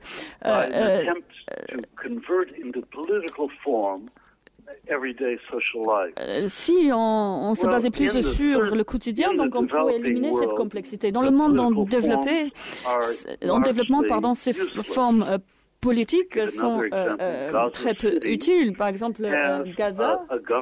Au Gaza, il y a un gouvernement qui ne fonctionne pas très bien. Mais il y a évidemment la société civile qui a pu faire des miracles parce qu'elle est contrainte de faire des miracles. Et je pense que toute tentative de s'organiser de façon informelle serait beaucoup plus efficace. Et c'est peut-être l'avenir de l'urbanisme d'ailleurs. L'avenir de l'urbanisme reposera peut-être sur ces structures beaucoup moins bureaucratiques et beaucoup moins gouvernementales et beaucoup plus informelles. Et voilà la réponse à cette question. Ce que vous dites, Richard, est particulièrement important, surtout, je crois, lorsqu'on s'adresse à une audience française. Et là, je le dis parce qu'il faut rappeler notre tradition culturelle assez spécifique en matière de conception du bon gouvernement. Nous avons par tradition une très forte croyance dans la capacité de l'État et de tous les acteurs publics sous dépendance ou alliés de l'État de fournir aux sociétés et aux individus les formes optimales de gouvernement et de traitement des problèmes auxquels les individus ont à faire face. Il y a chez nous, et c'était évoqué hier soir à Grenoble dans le cadre de Mode d'emploi par Luc Boltanski et Nancy Fraser, il y a chez nous véritablement une idée très forte que l'État doit, est capable de régler les problèmes que nous avons à aborder. Ce que vous dites, Richard, et ce que Jean-Pierre dit aussi à sa manière et pratique à sa manière dans son urbanisme qui s'attache, comme vous le dites souvent, Jean-Pierre, à toujours respecter les groupes sociaux avec lesquels vous travaillez, et non pas simplement sur lesquels vous travaillez, mais respecter les groupes sociaux avec lesquels vous travaillez. C'est-à-dire, en gros, identifier les pratiques urbaines, les valeurs, les cultures, les habitudes, les imaginaires des individus avec lesquels vous travaillez pour essayer ensuite de produire du projet. Eh bien, en France, ces choses sont complexes parce que notre croyance dans l'État nous rend relativement sceptiques sur la capacité des individus librement rassemblés de construire des projets, d'administrer ces projets et peut-être de faire émerger du bien commun, voire du bien public. Alors, Richard, si vous êtes encore là. Allô? Oui, Richard, vous m'entendez? Oui, je vous entends bien. Si je poursuis dans le sens de ce que vous venez de dire... Oui, parfaitement, Richard, parfaitement. Si je poursuis dans ce que vous venez de dire et ensuite on prendra quelques questions du public.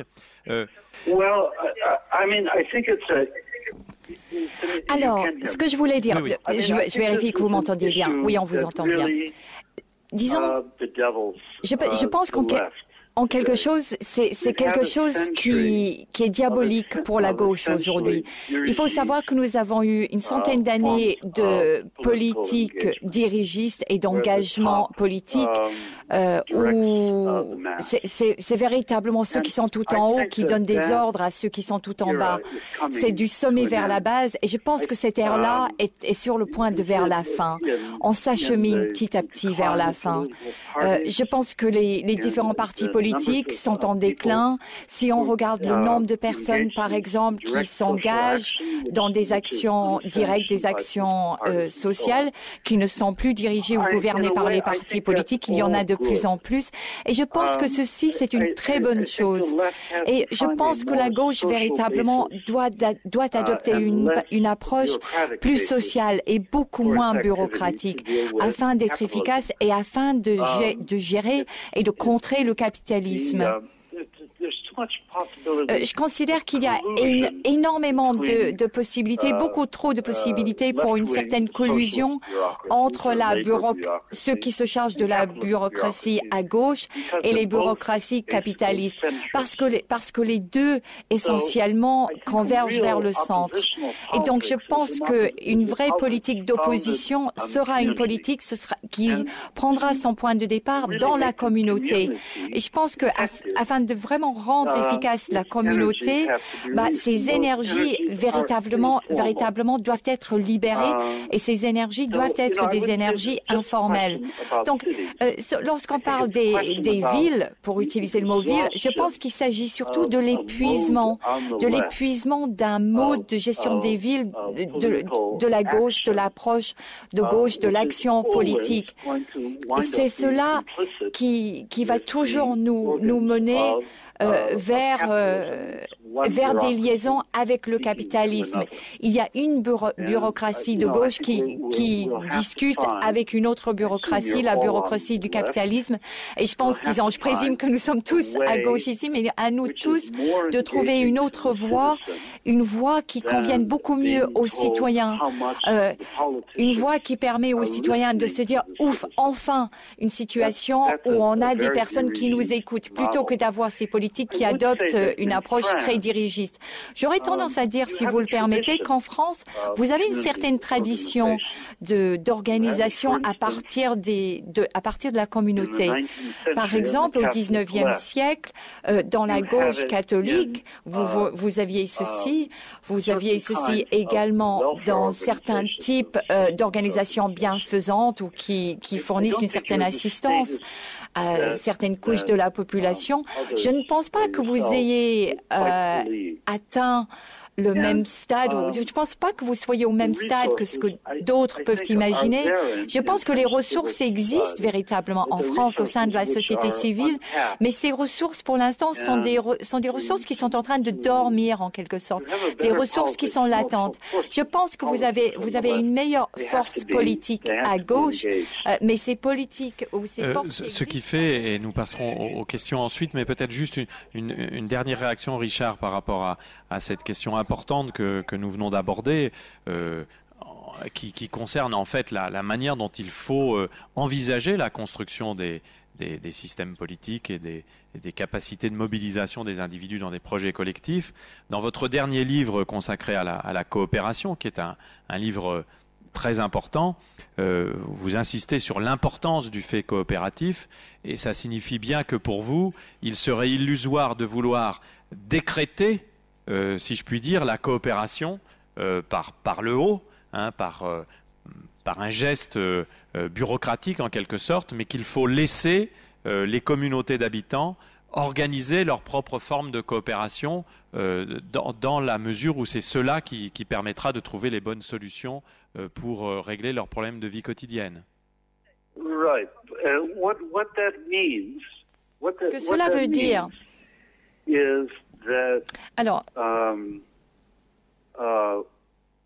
cela veut dire que, disons, l'expérience de la coopération, c'est quelque chose qui qui est un processus qui est long et beaucoup plus bénéfique que la prise de décision proprement dite. Sur le plan technique, c'est quelque chose qui, disons, les progrès arrivent grâce au dialogue et non pas grâce aux décisions. Et donc, c'est un processus qui n'a pas forcément besoin d'accord. On n'a pas forcément de prendre des décisions, mais c'est le fait que ces conversations, oui, que des discussions aient lieu, qui nous permettront d'éliminer les inquiétudes, les disputes. En règle générale, dans nos sociétés, on parle toujours du but. Quel est le but à atteindre? Or, au niveau de la communauté, il faut surtout donner la voix, donner la parole aux citoyens. Et rien que cela nous permettrait de faire énormément de progrès. Il s'agit d'un mécanisme, mais il s'agit ici aussi d'une approche mécanistique. Mais c'est quelque chose aussi qui a dominé d'une certaine manière les politiques de notre époque. Et il s'agit d'utiliser ce système, mais de l'utiliser différemment. Et ce serait une très bonne façon de mettre fin à énormément d'éléments complexes. Il suffirait de dire, par exemple, oui, d'accord, notre système est complexe, mais c'est cette complexité même qui doit petit à petit être éliminée à travers les discussions afin que nous puissions par la suite atteindre un résultat. Beaucoup d'organisations communautaires fonctionnent très très bien simplement parce que ils mettent la complexité de côté, mais en même temps, ils ne promettent pas de décision ou de prise de décision précise, parce qu'à ce moment-là, on aurait une approche qui deviendrait très rapidement stérile.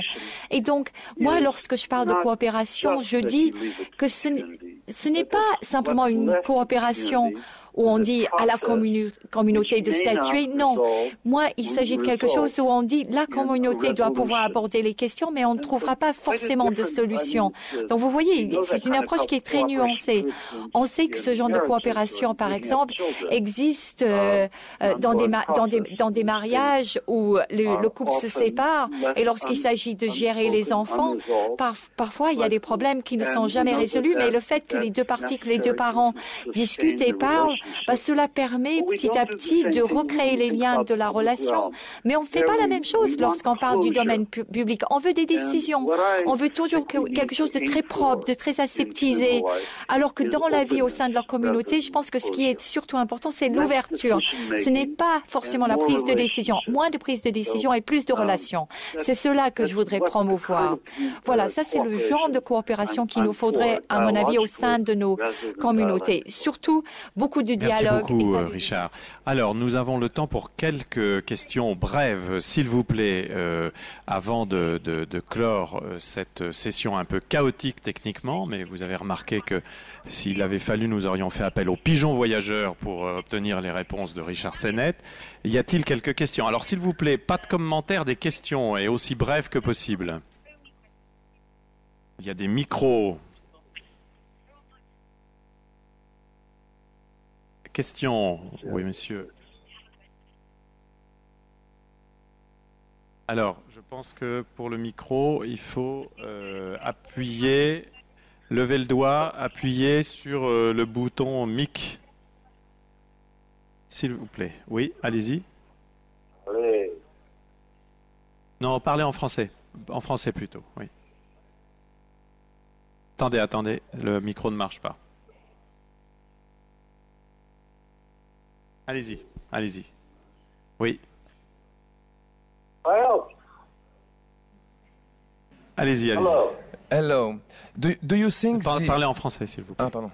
Pensez-vous que l'éducation artistique est un moyen de relier les gens entre eux?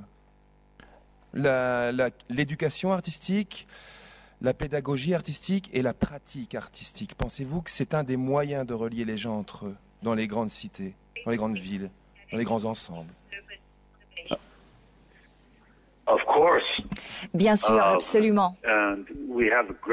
Absolument, et nous avons un très très bon exemple de ceci en Amérique latine, par exemple. Il y a une organisation qui œuvre là-bas et qui a fait un excellent travail, qui a mis sur place des orchestres qui font un travail absolument formidable. Mais personnellement, je suis surtout intéressée par ce que vous appelleriez autre chose. Je cherche un petit peu le terme, je crois que c'est les arts menus ou les menus arts, il le dit en français dans le texte. Il s'agit donc de tous ces travaux de groupe qui peuvent réunir les gens. Je pense que le partage de l'artisanat ou le partage de compétences, de savoir-faire artistique, c'est cela qui crée des liens sociaux. Et c'est cela vraiment qui est formidable. Dans certains pays, au Moyen-Orient, par exemple, c'est quelque chose qui a vraiment stabilisé. Et en Italie, c'est ce qui a stabilisé la communauté. C'est vraiment en Italie, il y a plein de régions où il y a des artisans, il y a de l'artisanat et il y a énormément de respect. Donc votre question, sachez que c'est une question formidable. Mais je pense en même temps que c'est une question qui a deux dimensions, deux ramifications. D'un côté, oui, l'art et l'éducation, c'est quelque chose de formidable sur le plan de l'éducation, mais l'éducation sur le plan de l'art, ça peut devenir quelque chose qui tend vers l'économie, comme cela a été le cas en Italie ou au sud de l'Allemagne. Sur ce qu'il appelle craft education. Vous insistez là-dessus aussi parce que dans votre travail sur l'homo faber, vous avez consacré un livre qui a été traduit en français, comme je l'ai dit tout à l'heure, par le titre « Ce que c'est la main », mais qui s'appelle en anglais « The Craftsman », donc un livre justement qui s'intéresse à la manière dont des pratiques d'artisanat, mais au sens très général du terme, peuvent aussi être des éléments de structuration, de communauté sociale et de réflexion aussi sur la façon dont les sociétés s'organisent et les êtres humains progressent. Une autre question ? Là-bas au fond, appuyez sur le micro. Très bien, allez-y. Bonsoir. J'ai une question par rapport au printemps arabe. Quand vous avez signifié le fait qu'en Égypte, au Caire, ils allaient sur la place dans une sorte de réappropriation d'un lieu commun. Est-ce que vous pensez que c'est un phénomène conscient, dans le sens où est-ce que les hommes se rendent compte de cette isolation progressive, ou bien est-ce que ce serait un phénomène plus inconscient qu'on ne peut comprendre qu'a posteriori ? Richard ? Wow, quelle question fabuleuse. J'aurais adoré, j'aurais aimé savoir la réponse. Je voudrais dire qu'au niveau du printemps arabe, d'après ce que j'ai pu percevoir et d'après ce que j'ai pu comprendre, et j'ai un groupe de recherche qui travaille sur cette question actuellement, sur ce qui s'est passé là-bas socialement parlant, d'après ce qu'on comprend au jour d'aujourd'hui, véritablement les gens, inconsciemment, ils voulaient se rendre à un endroit où ils allaient être réunis avec toutes les autres personnes de la ville. Ils voulaient cette communion en quelque sorte, mais est-ce que c'est quelque chose qui a été exprimé clairement et articulé? Je ne sais pas, c'est l'histoire qui nous le dira. Mais votre question est une question qui est absolument fabuleuse parce que vous nous interrogez, vous nous posez quelque chose, vous demandez à quel point est-ce que les gens comprennent? Est-ce que les gens comprennent qu'ils sont isolés lorsqu'ils habitent dans les villes? Et c'est une question qu'on doit se poser nous. Est-ce que les gens le ressentent ou est-ce qu'ils le connaissent? Est-ce que c'est implicite ou est-ce que c'est quelque chose que les gens peuvent exprimer? Je pense que les gens se sentent isolés, mais est-ce qu'ils en sont vraiment conscients? Est-ce qu'ils peuvent exprimer cela? Je n'en sais rien. Autre chose qui est inhérente, qui réside dans votre question, et on pourrait discourir là-dessus pendant des heures, je voudrais simplement dire que l'isolation, ce n'est pas la même chose que l'expérience de la solitude. Les gens qui vivent la solitude peuvent malgré tout rentrer dans les sphères publiques de plusieurs façons très différentes.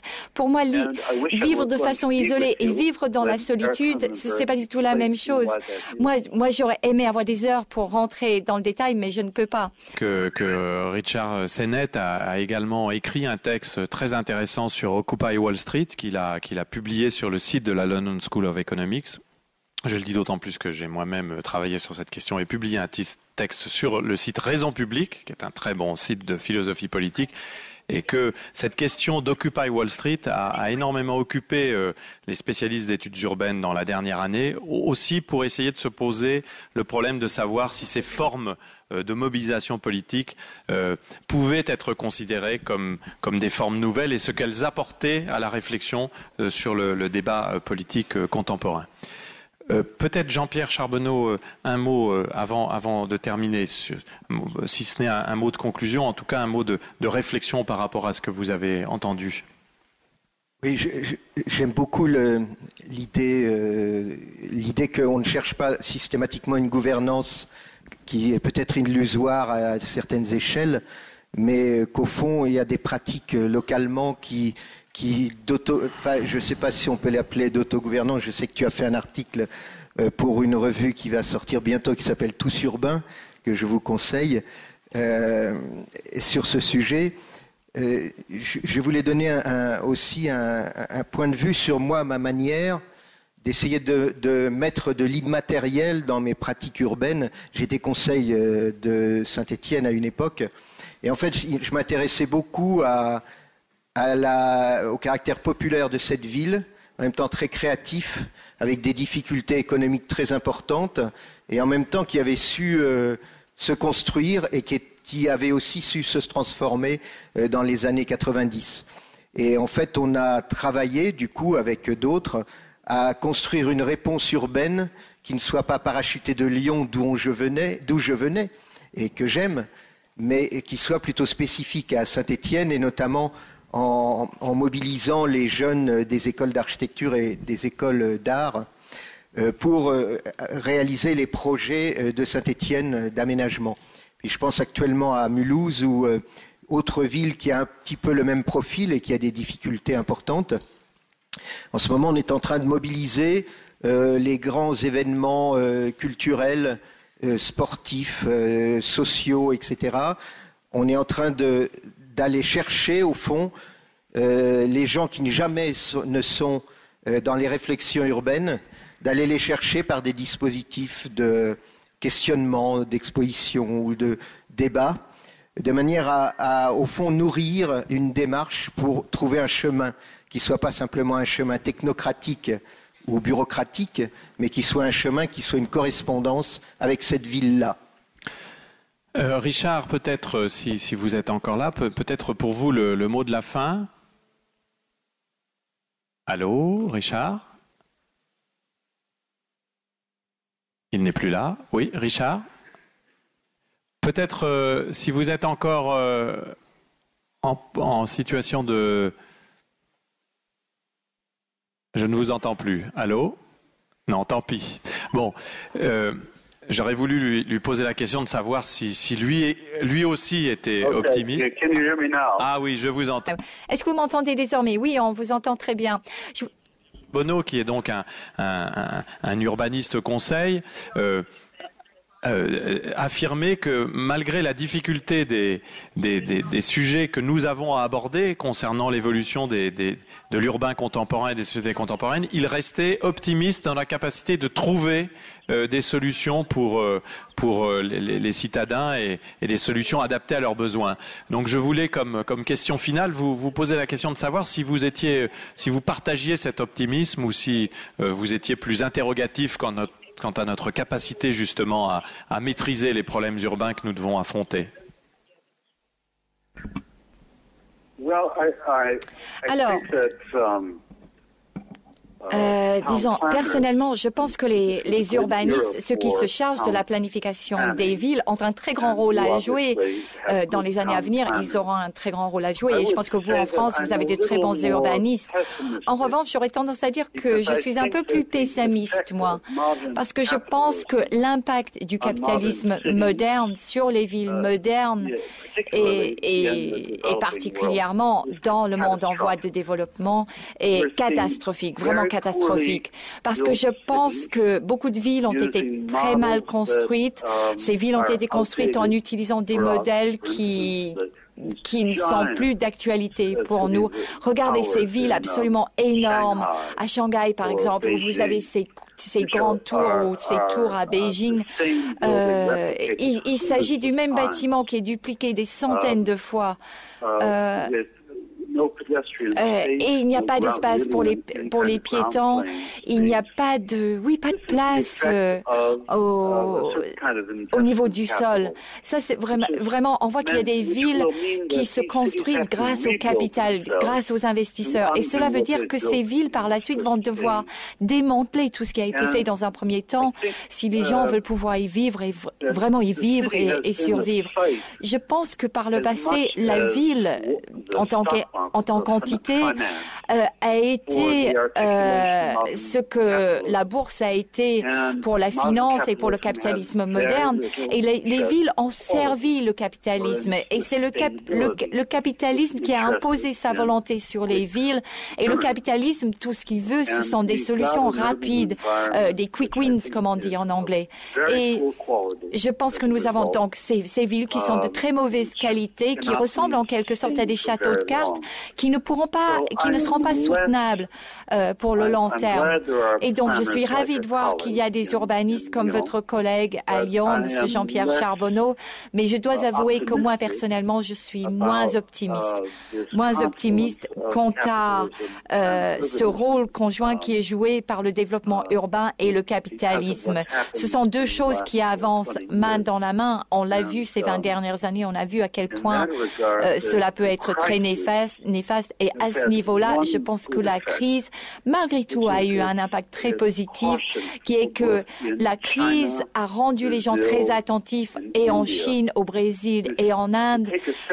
Tout d'un coup, il y a des personnes dans ces pays qui s'interrogent, qui prennent du recul, qui se disent comment est-ce que nous devons investir dans nos villes de demain.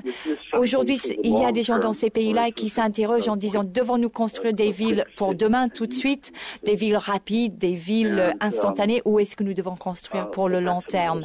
Mais voilà, ça c'est un tout autre sujet. Je voulais simplement dire, je suis absolument désolée pour tous les problèmes qu'on a eus. Si j'avais pu vous aider, je l'aurais fait. Et je voudrais vous souhaiter une très très bonne semaine pour les autres conférences, et j'aurais été ravie de pouvoir venir.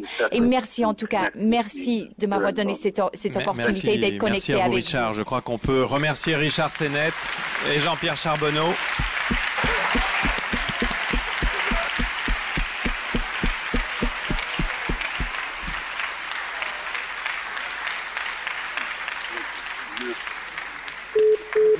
Vous avez remarqué que nous avons terminé sur un optimisme d'un côté mesuré, certes, mais réel, sur un pessimisme mesuré. Les choses sont ouvertes, nous sommes tous urbains, ces questions nous concernent. Ça continue à 21h. Entre-temps, vous pouvez revisiter l'exposition Raymond Depardon, spécialement ouverte pour vous, grâce à la Villa Gilet, au Conseil régional et à Skype. Merci beaucoup.